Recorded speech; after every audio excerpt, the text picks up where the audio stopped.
We'll have scripture and prayer by Reverend Stewart. Sponsor reading, Minister Harrison.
today, then bring it next week. And I said that to say that that's what Sister Marsha and I are going to do. So, get us out the hot water real quick.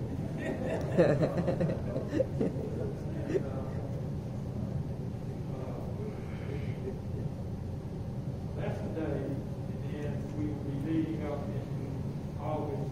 August also will be a big month, hearing more about that as well. So please, everyone, please continue to look through your bulletin so that you are aware of what is going on, and also let us remember in a very few short weeks we will be talking about the installation services for Roger Jones, and more information on that will be coming. You have a card from Rock Hill Missionary Baptist Church. Says, your acts of kindness serve as a ray of light, drawing others to the Savior. Thank you for a wonderful example. You continue to be yours in Christ Jesus, Reverend Lyle Mann and the Rock Hill Missionary Baptist Church.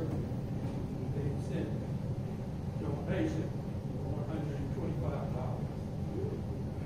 This is coming from Second Trinity Baptist Church, Cincinnati, Ohio. Kenneth, dear Pastor Burdett, interim pastor, and beloved congregation.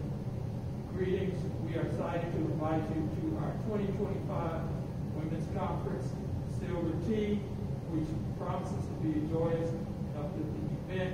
The event will take place on September the 6th.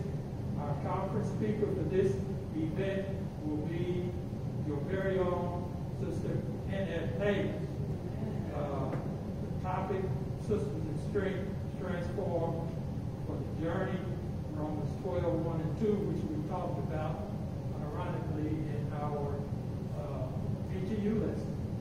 Romans 12:1-2, transform ourselves.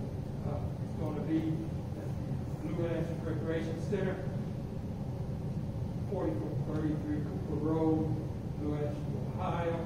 Breakfast will be served at 9:30 to 10. The conference will start promptly at 10 a.m. The registration deadline is August 1st. The cost is $50. If you're interested, make checks payable to Second Trinity Baptist Church. So this information will be on the bulletin board so that you can get all of the good details of it, but it is coming close, quick in September. The information will be on the bulletin board. Also on the bulletin board will be information about the Western Union Baptist District Association annual session. This is coming up real soon. That will be July the 27th through the 31st. So this also will be on the bulletin board. And after these announcements, we have 3 people making announcements today, after which we will have moments for the missionary to come forward with presentation this morning. So we're going to hear from Sister Hayes, which is your announcement part of the missionary time for December.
Each one of us has unique personalities, special gifts, and many talents, and we do things differently. There is a family in the church that we want to tell you about this morning. They are called the Tater family. You may be part of the family. You may want to join the family, or simply recognize that you have characteristics like the Tater family.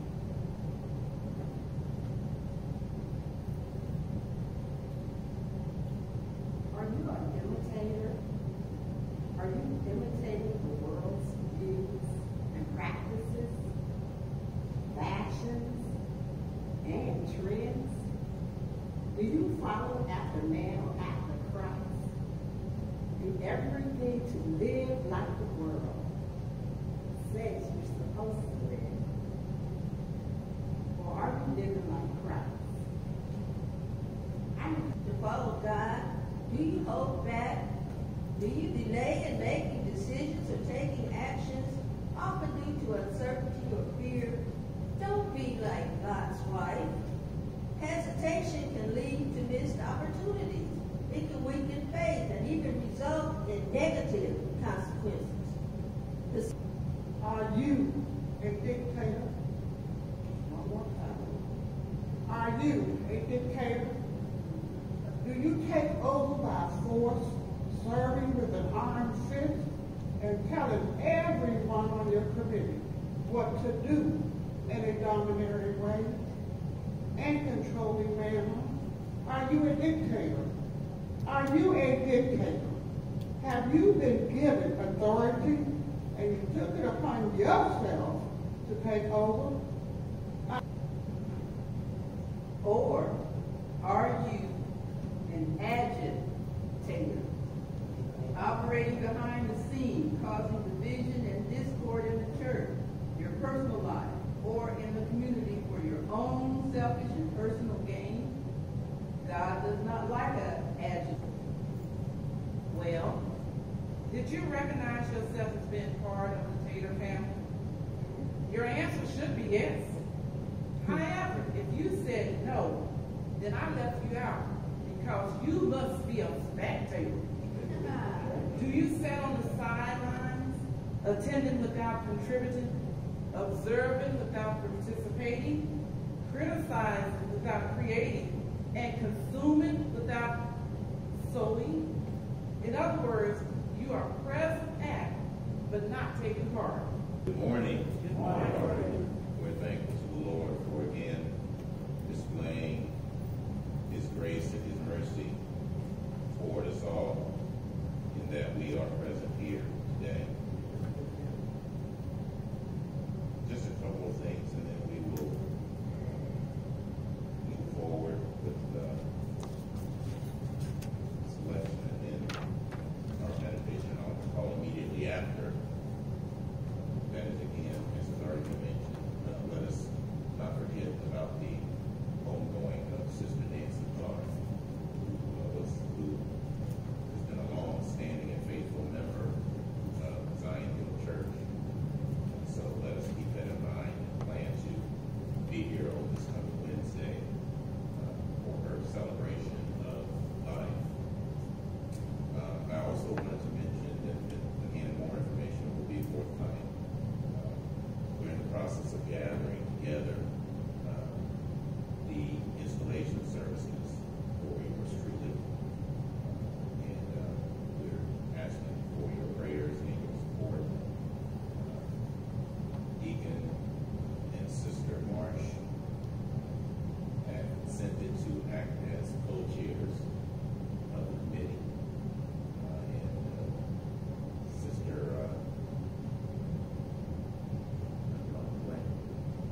Sister Hayes will be assistant chair for the committee. So we'll turn it over to them, as time goes forward to regard to further details regarding the installation. But again, we're asking you to keep that date in mind. Again, third Sunday in August 17th.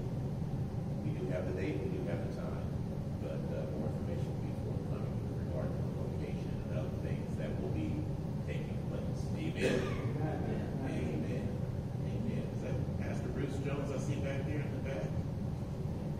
bless you. Good to see you, Pastor. You're welcome to join us if you want. All right. God bless you. Good to see you present, and may God bless you and continue to keep you. All right. That's all I have at the moment. We'll move forward. I mentioned that if you look around and look up, you'll see some fans about the area that are blowing some air circulated around and hopefully make it a little more comfortable in the sanctuary. Praise Him. Praise Him. Praise Him. Praise Him. Jesus, blessed Savior, He's worthy to be praised. Amen. Amen. Amen. Being in the worship environment always calls for praise. I'd like to read to you text for consideration for today. We're still in the Gospel of Mark, moving to chapter 7, looking at verses 24 through 30 of that passage of Scripture, Mark 7, verses 24 through 30. I'll be reading to you from King James Version of the Scriptures. Mark 7, verses 24 through 30, we find these words written. And from thence he arose and went into the borders of Tyre and Sidon, and entered into an house, and would have no man know it, but he could not be hid. For a certain woman, whose young daughter had an unclean spirit, heard of him, and came and fell at his feet. The woman was a Greek, a Syrophoenician by nation, and she besought him that he would cast forth the devil out of her daughter. But Jesus said unto her, Let the children first be filled, for it is not meet to take the children's bread and to cast it unto the dogs. And she answered and said unto him, Yes, Lord, yet the dogs under the table eat of the children's crumbs. And he said unto her, For this saying, go thy way, the devil is gone out of thy daughter. And when she was come to her house, she found the devil gone out, and her daughter lay upon the bed.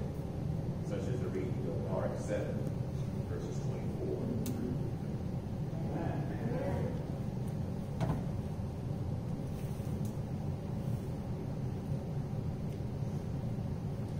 The beauty of holiness.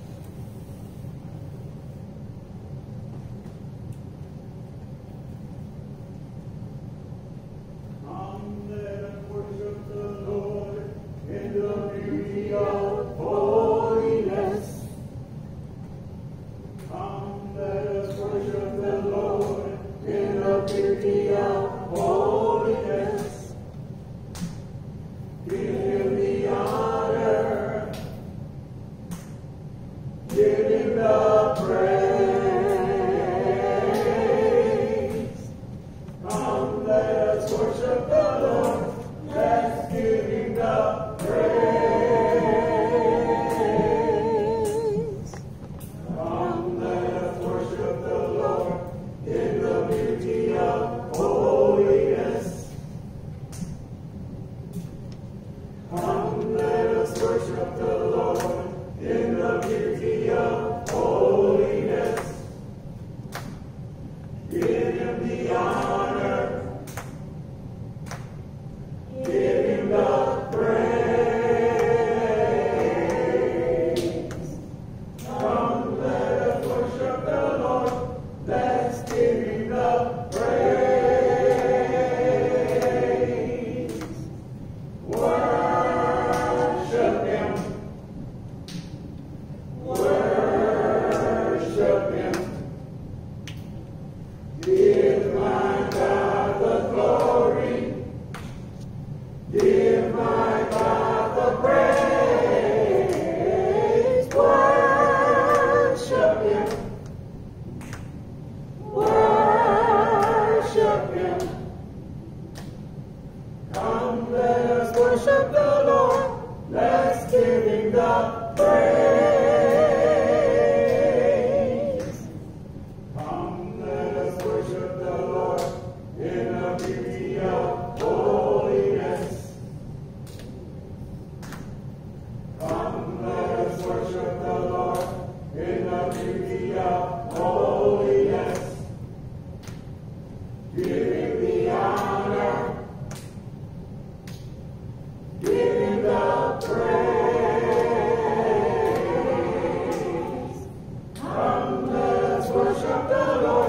let's give him the praise.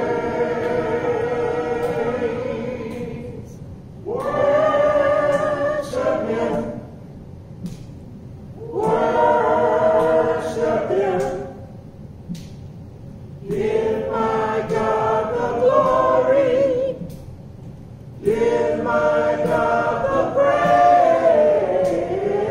Worship him.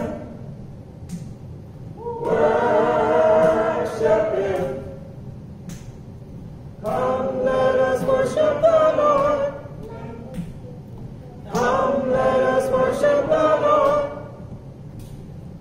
Come, let us worship the Lord. Let's give him the praise.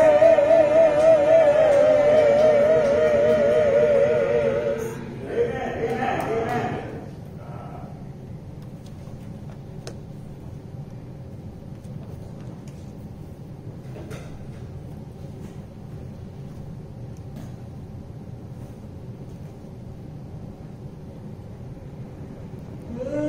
Worship him. Worship him. Give my God the glory. Give my God the praise. Worship him. Worship him. Come, let us worship the Lord. Come, let us worship the Lord. Come, let us worship the Lord. Let's give him the praise.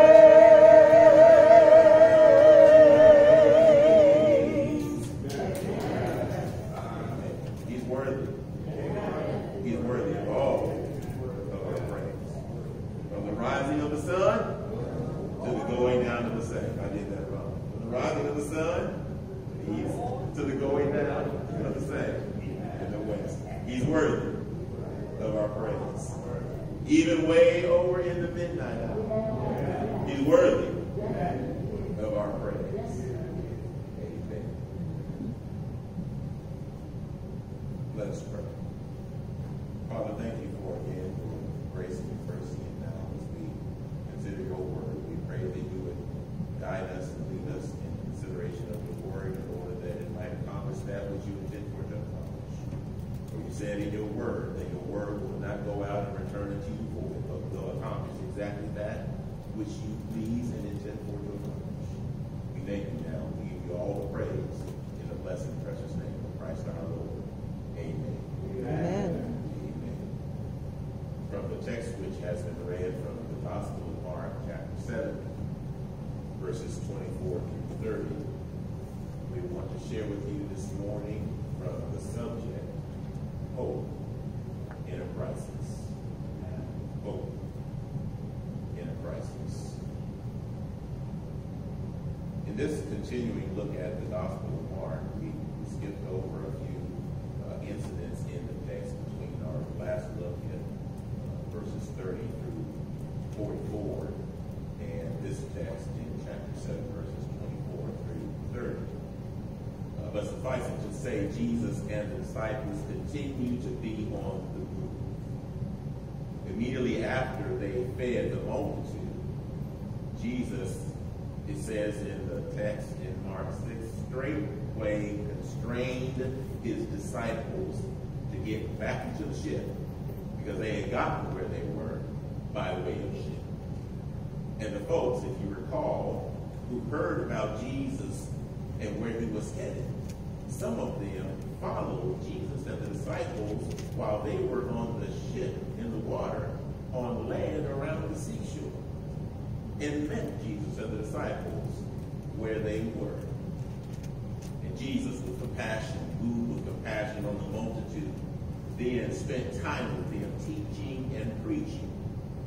And after it was all said and done, as you recall, the disciples wanted to send the people away to get something to eat in the nearby town. And Jesus said, you give them something to eat. What? Feed them with what? 7, 8 months worth of wages is what it would take to feed them, and you want us to feed them? Again, we need to remind ourselves that we cannot always look at what's in our hand. But instead, we need to look to the Master who has all things. So they fed the multitude. They fed the multitude. And after they fed the multitude and they were finished, he constrained his disciples to get into the ship and go to the other side from Bethsaida over to the other side where they were. But they didn't quite go into the same area. But even as they made their way back, just so that we can see where the disciples were between last Sunday and today, as they were making their way back on the ship, Jesus set himself apart to spend time with the Lord, his Father, in prayer. And it got late in the night. The disciples were rowing their way back to where Jesus had sent them. And it was late at night. And it was in the midst of the sea. No water to be seen. And he saw them, it says, toiling in the rowing. And so he had to make his way to them because it says the wind was contrary. You ever face any contrary winds? I know I have. And it's never a pleasant thing when you're going up against contrary winds. So here the disciples were against the literal contrary wind, fighting their way, rowing in the boat. Again, some of these men in the ship were experienced fishermen, and they were experienced with the sea. But when God is doing a thing, there's no kind of experience in the world. There's no amount of experience known to man that can overcome what God intends to do.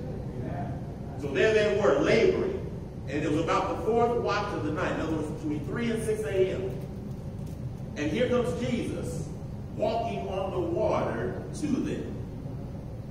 And he says he would have passed by them. And when they saw him, they thought it was a spirit.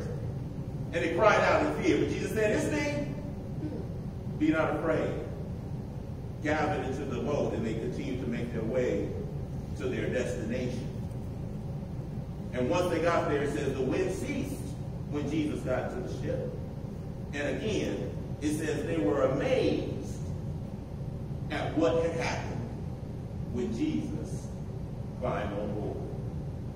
It's amazing what happens for us and to us when Jesus is on board in our lives. And if we trust him to guide us to our destination, we will make it without a doubt. Because he is the master of all things, including the sea.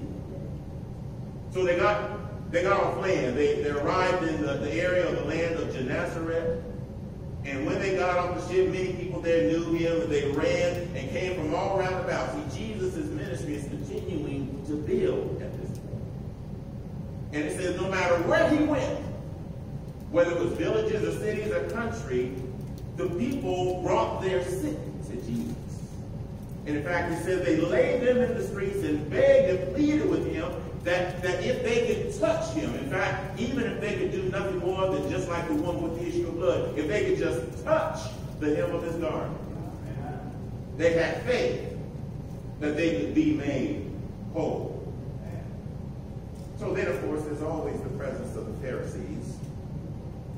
And the Pharisees came, and some of the scribes from Jerusalem, and they saw Jesus and the disciples hanging out and doing what they do. And of course, they had their typical criticisms. But Jesus' response, of course, as always, was one that basically put them in their place.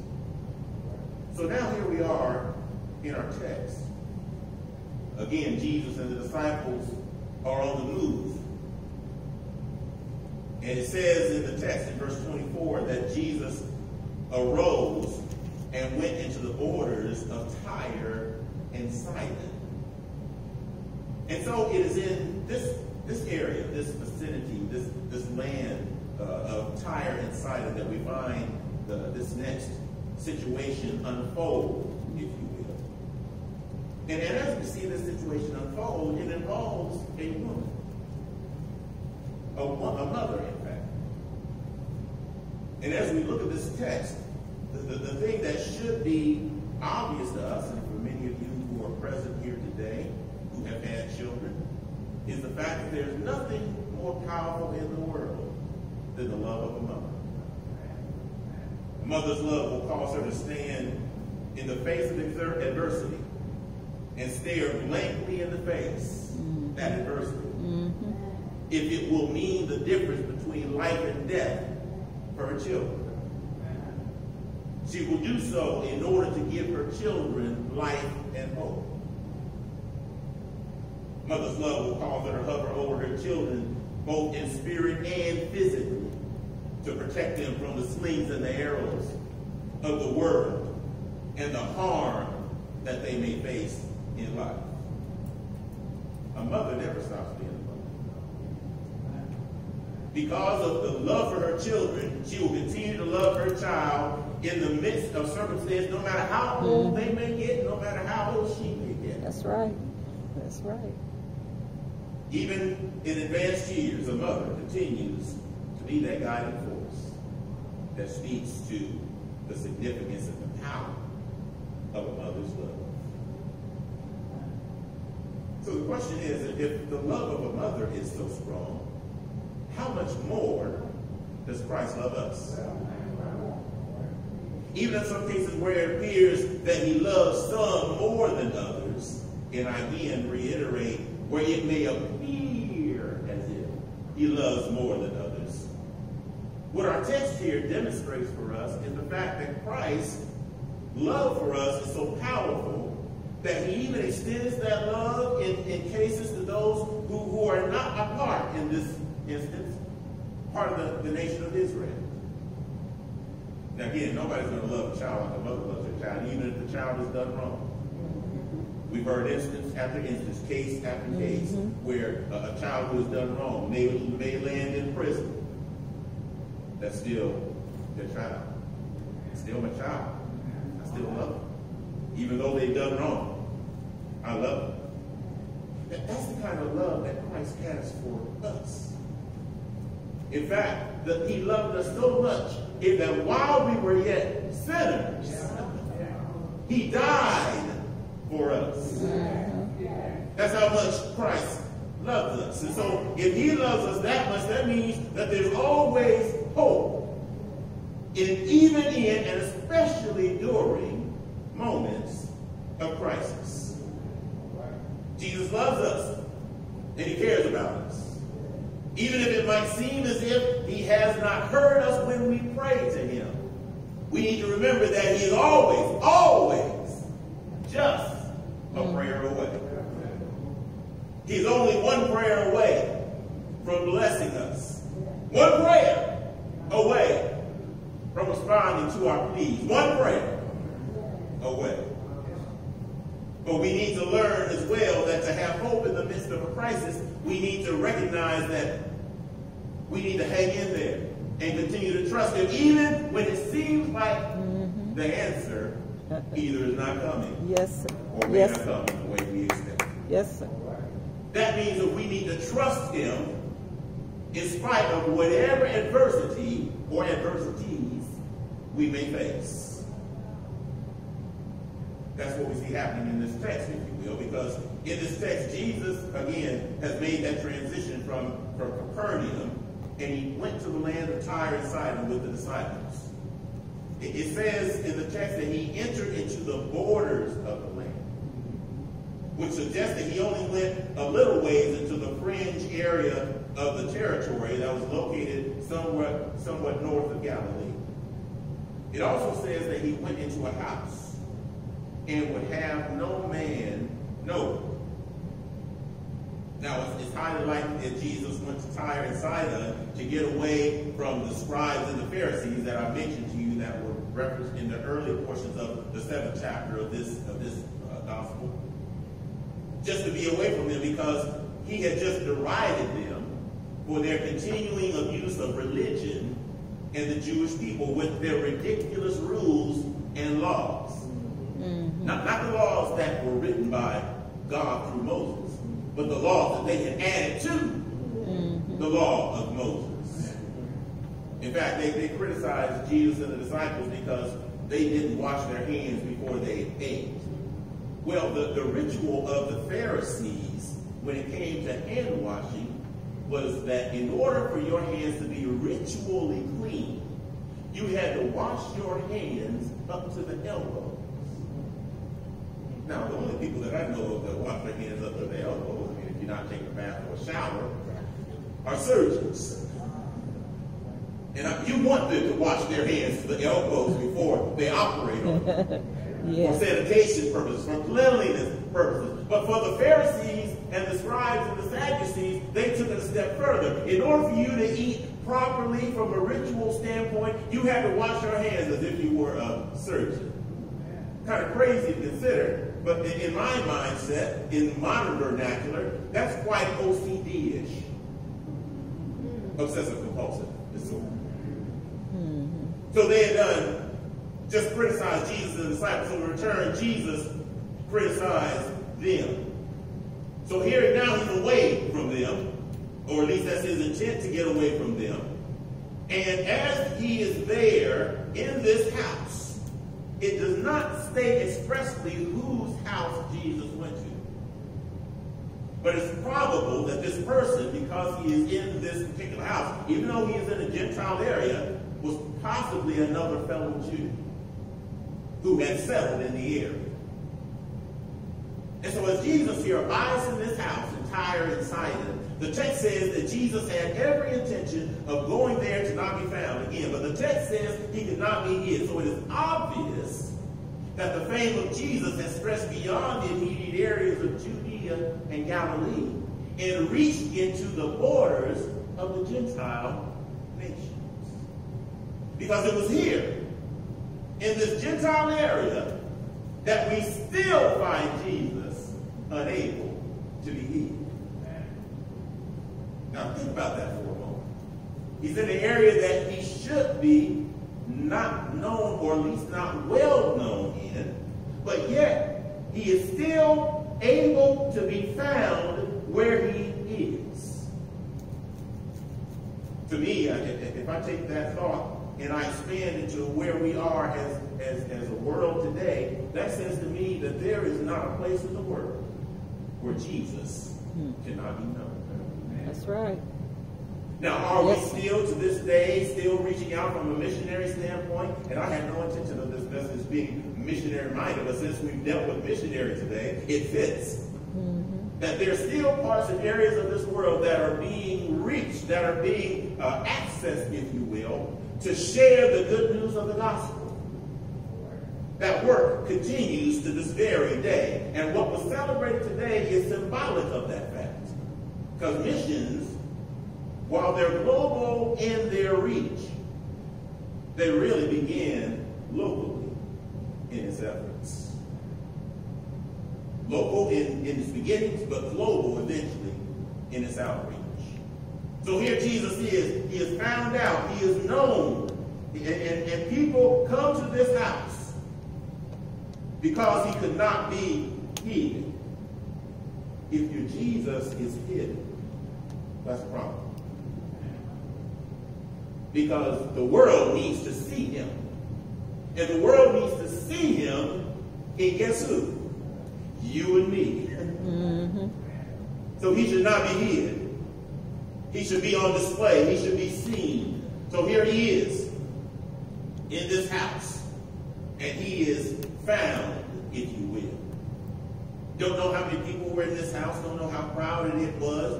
But it is amazing how in that day, word about Jesus being wherever he was seemed to move about and reach others so easily. They had no telephones. Definitely no cell phones. They had no telegraphs. No wires to send messages back and forth. And they may have had carrier pigeons. I think carrier pigeons have been around since the beginning of time almost. But the point is that the word continued to get out about Jesus and about where he was and what he was doing. And as a result, people would show up wherever Jesus went. And so here he is in this house. And one of the people or among the people rather, who found Jesus at this house was one of the residents of the area. She is described in the text as a Greek woman. Now, Greek is simply another term here in the text in King James for a Gentile. She was a Gentile woman, wasn't a Jew. In fact, it says that by nation she was a Syro-Phoenician woman. Now, in the parallel account that's found over in Matthew chapter 15, it simply refers to her, for the understanding of Matthew's Jewish readers, as a Canaanite woman. Now, the reason for her presence was very simple. She was not there to ask Jesus for anything for herself. She was there on behalf of her daughter. Because verse 26 states that she besought Jesus that he would cast forth the devil out of her daughter. Now note, if you will, as we continue to look at this text, this woman's plea. In verse 25, it states that she implored the master in hope. It says in verse 25 that this woman, whose young daughter had an unclean spirit, heard of him and came and fell at Jesus' feet. Fell at his feet. A prostrate form that indicates worship. Now remember, she's a Gentile, but yet she falls at the feet of Jesus, a Jew. See, this woman knew what condition, what shape, what problem her child was in. And she knew what she needed, and what she needed, she knew she could not provide. So as a result, she went to one whom she knew could help her child. That's just like a mother, isn't it? She may not have the answer to the problem, but she will search and search and search until she finds an answer to deal with the problem that their child is facing. A mother who loves her children would move heaven and earth if they could help their child in distress. And when that mother gets to the end of her rope, those who know that there is help from the master recognize that even when the rope runs out, that there's still hope in the master. So what does she do? She goes searching for the one who can fix her problem for her. The person who employs the master has no shame in their faith. For they realize, and especially in the case of this woman, that only the master can fix some things. And when she heard that Jesus was at this particular house, this woman goes, the text says, and made her way to that house. And when she entered the house where Jesus was, the text says that she came and fell again at his feet. But this woman who has come to state her case, there's no shame. No shame at all in her game. She wastes no time getting into the house and into a position of worship at the feet of Jesus. Now imagine, if you will, if I can use my imagination here, that the house may not have been sparsely filled. It may have been quite packed. Because remember, the text says that it was found out that Jesus was there. And you know how Jesus is. Wherever Jesus is, it seems like there's a house party going on. How often was he in a house where there wasn't a crowd of people of some kind? I mean, at minimum, probably the least crowded situation would have been one where it's Jesus and the disciples and the host of the house and whoever else resided in the house. And that's still a crowd. Because you know how Jesus plus 12 disciples plus at least one host. That's still 13 folks. And the houses of that day, unless you were extremely wealthy, were not all that big. So here this woman is, bowing at the feet of Jesus, in a position of worship. A Greek rather, bowing for a Jew. A Gentile, bowing before a Jew. Obviously, this woman saw something in Jesus that many others, even those who were fellow Jews of Jesus, did not see. Now, John's Gospel, again, does say in the opening verses in chapter 1 that Jesus came unto his own, and his own received him not. Here we see another instance of where there are at least some who were not Jews who were receiving him, not only for who he is, but for what he could do. So here this woman is. Culturally speaking, she already had one strike against her because she was a woman. In those days, culturally speaking, women were to be seen and not heard from. So that was her first strike. The second strike against her was the fact that she was a Gentile. But neither of those things deterred her from making her request to the master.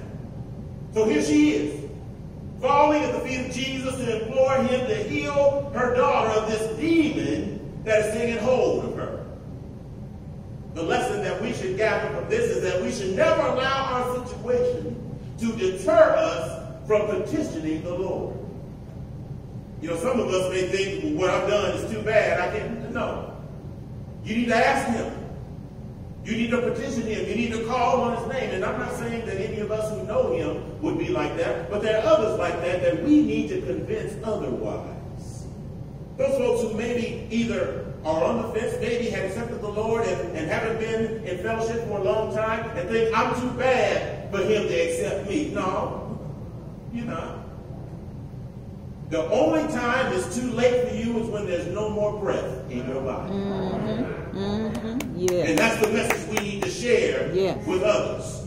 No one is so bad off that the Lord cannot save. No one is so bad off that they cannot be healed of the dilemma and the problem and the sin that plagues them. See, it is a disease, you know. And Jesus is the only one that can heal a sin-sick soul. Now, the next thing I see in this text as we move along after this mother implores the master in hope is the fact that she ignored the mob as she hoped. She ignored the mob as she hoped.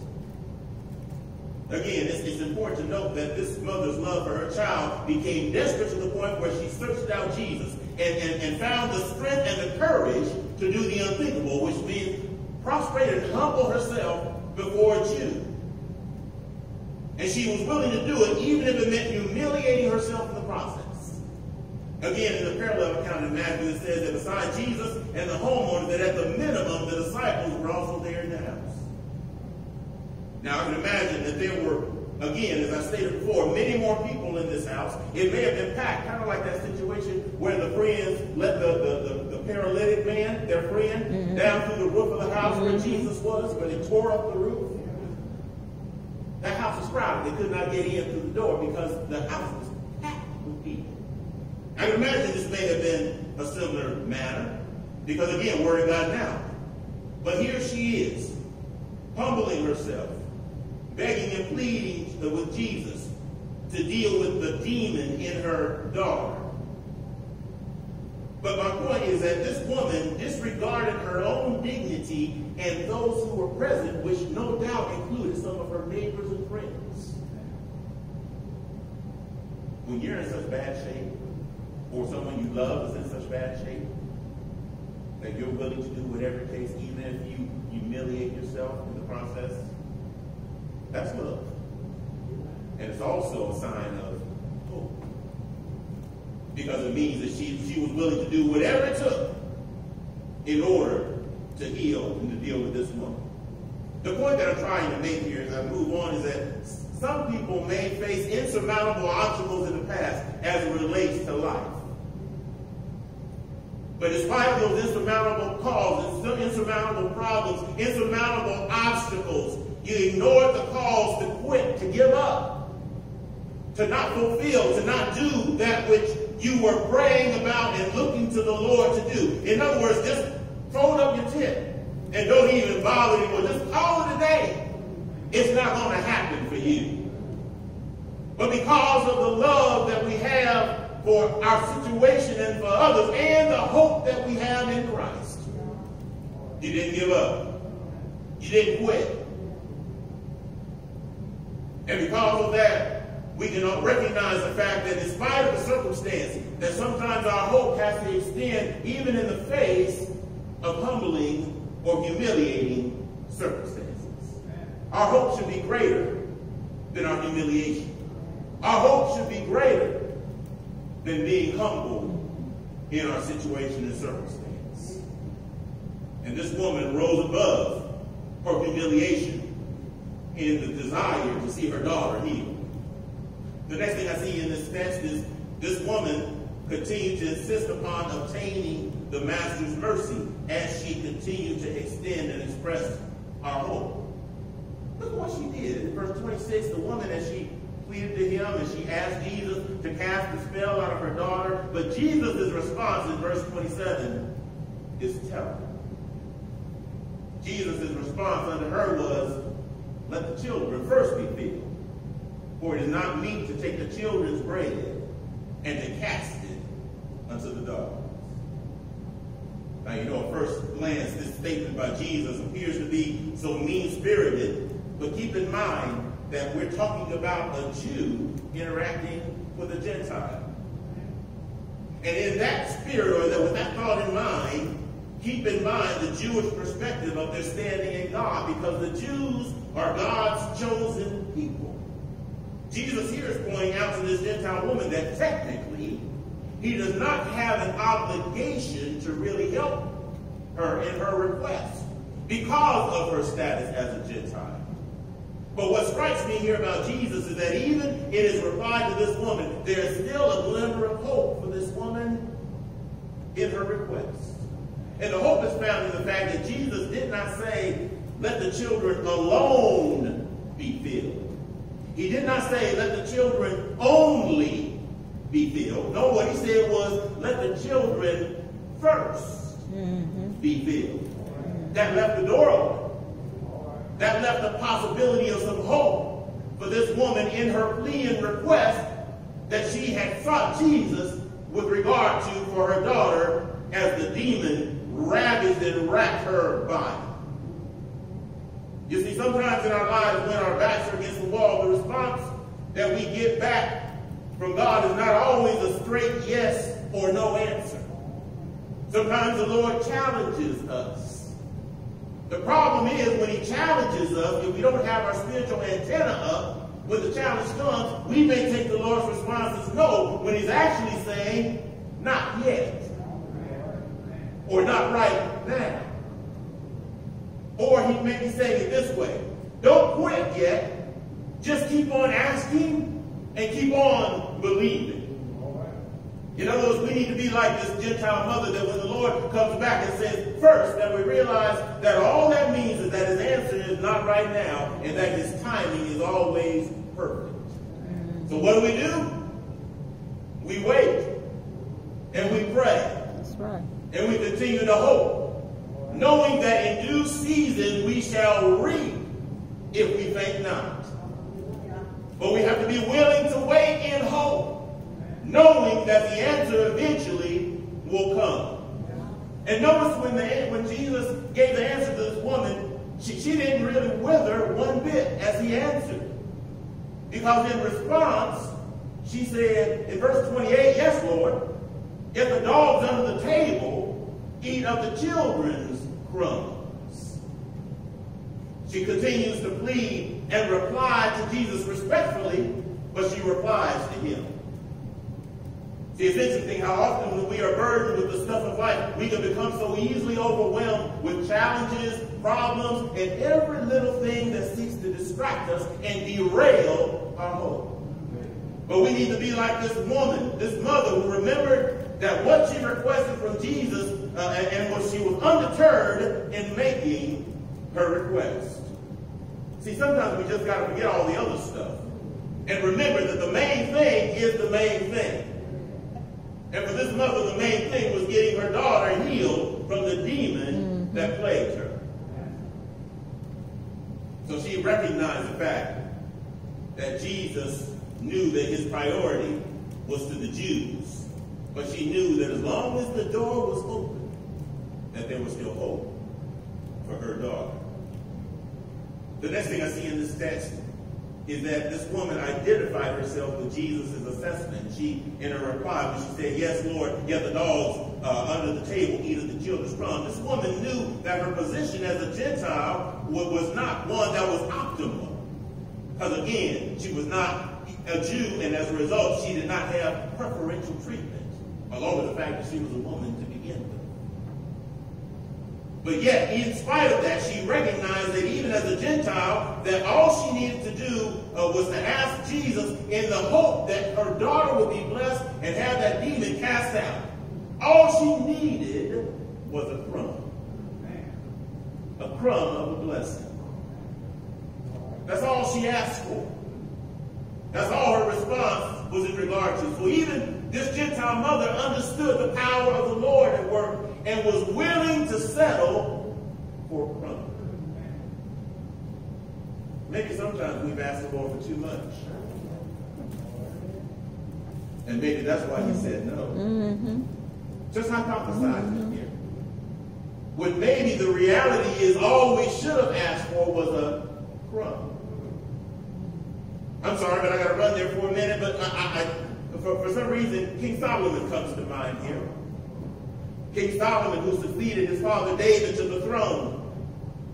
One day he was meditating and he had prayed and he was asking the Lord for direction and guidance. And then the Lord actually appeared to him and said, ask me for whatever you want and I'll give it to you. Solomon prayed and Solomon thought, he considered, and he said in response to the Lord, Lord, give me wisdom to rule and judge your people. Yes.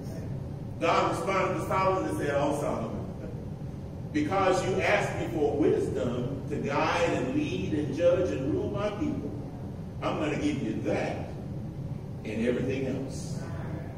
Not only am I going to give you wisdom, I'm going to give you riches and honor and glory and all the other things that go along with being in charge. All I'm saying to us is that sometimes when we ask the Lord for a little thing, there's other things that follow behind that bless.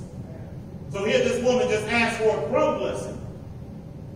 And sometimes that's all that we need in order to make it. And that's all this mother asked for her daughter.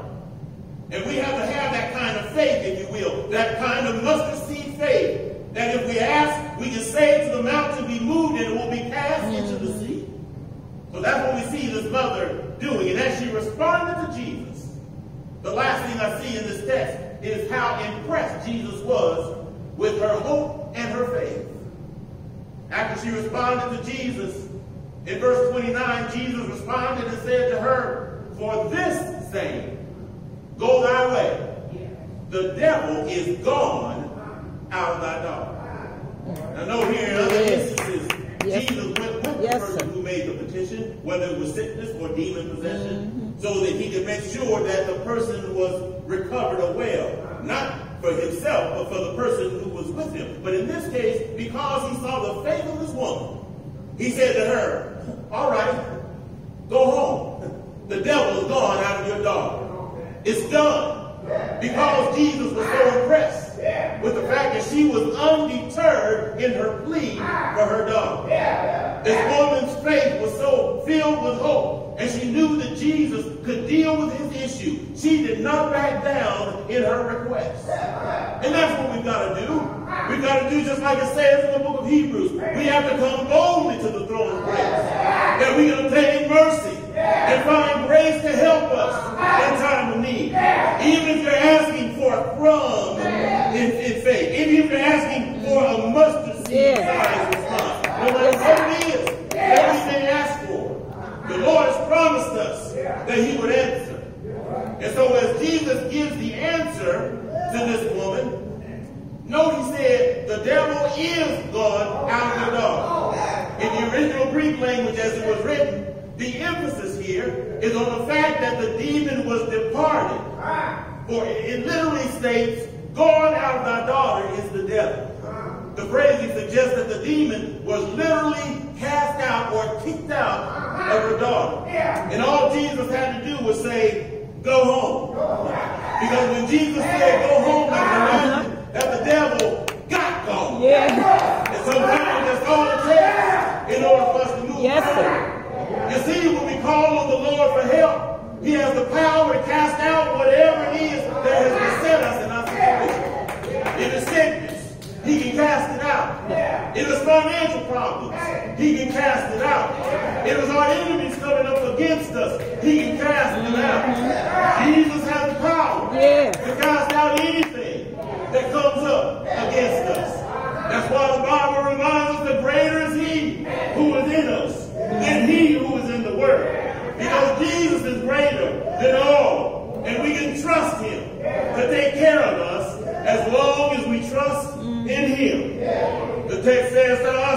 that when the woman went home, she found the devil going out, and her daughter was laying upon the bed, not dead, but at peace. In other words, everything was just as it was before the devil came and afflicted her daughter and invaded their lives. You see, if we trust the Lord like this woman did, we too can experience healing and restoration by the hand of hope from Jesus. And all we got to do is put our trust in Him and recognize that hope in Him is the best and only kind of hope. That is a promise of assurance that will not fail. Yes. And all we have to do is trust Him, knowing that He is the arbiter, Yes, sir. knowing that He is the provider, Yes, sir. knowing that He is the solution, Yes, sir. as I said earlier, to our sin-sick souls. How do I know that? I know that because He one day He came into my life and gave me hope when I felt hopeless.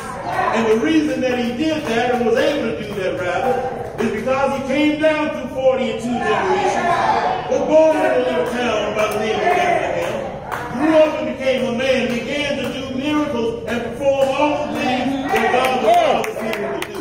Yes, But sir. I don't know He did. One Friday I heard, out on a hill by the name of Calvary, He hung on a cross between two thieves, and He gave up the ghost, dropped His head, and bowed and gave up the ghost. He was buried in the tomb where He stayed there 3 days. But I'm so glad that early, Sunday morning, He got with all power in heaven and earth in His hands. Also that you and I could have hope. And it's that hope that we cling to. It's that hope that we trust in. It's that hope that we're abiding in this present moment. See, our hope is built on nothing less than Jesus' blood and righteousness. I dare not trust the sweetest frame, but wholly lean on Jesus' name. On Christ, the solid rock I stand. All other ground. I said all other ground. All other ground is sinking. Yes, sir. I'm putting my hope Yes, in sir. Him, knowing that one day He's going to break the clouds open and come back and grab you and me, whether we're in the grave or alive and remaining, where we shall be with Him forevermore. That's what hope is all about. Yes. Yes, sir. But it's also an everlasting Yes. hope. And all we've got to do is be like this Syrophoenician woman, like this Gentile woman, and not give up in our hope. And realize that, as the expression goes, hope springs eternal. Because Jesus is the source of that hope. The door of the church is open. We extend the invitation. You can come by letter, Christian experience, candidate for baptism. Come to Jesus. Come to Jesus. Come to Jesus.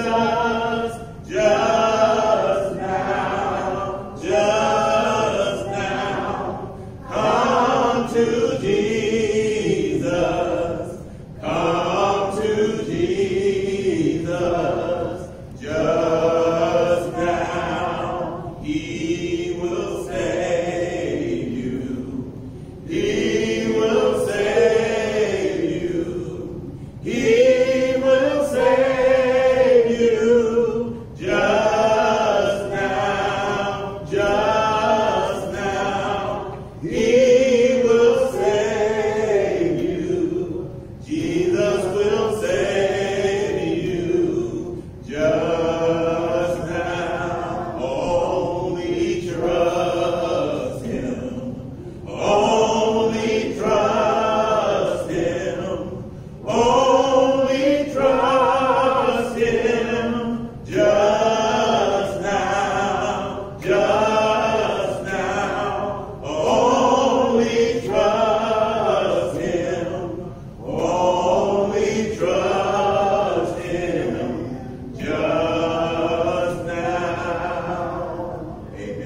Lord and Savior Jesus Christ, the love of God, and the sweet communion of the Holy Spirit rest, rule, and abide with this people henceforth, now, and forever.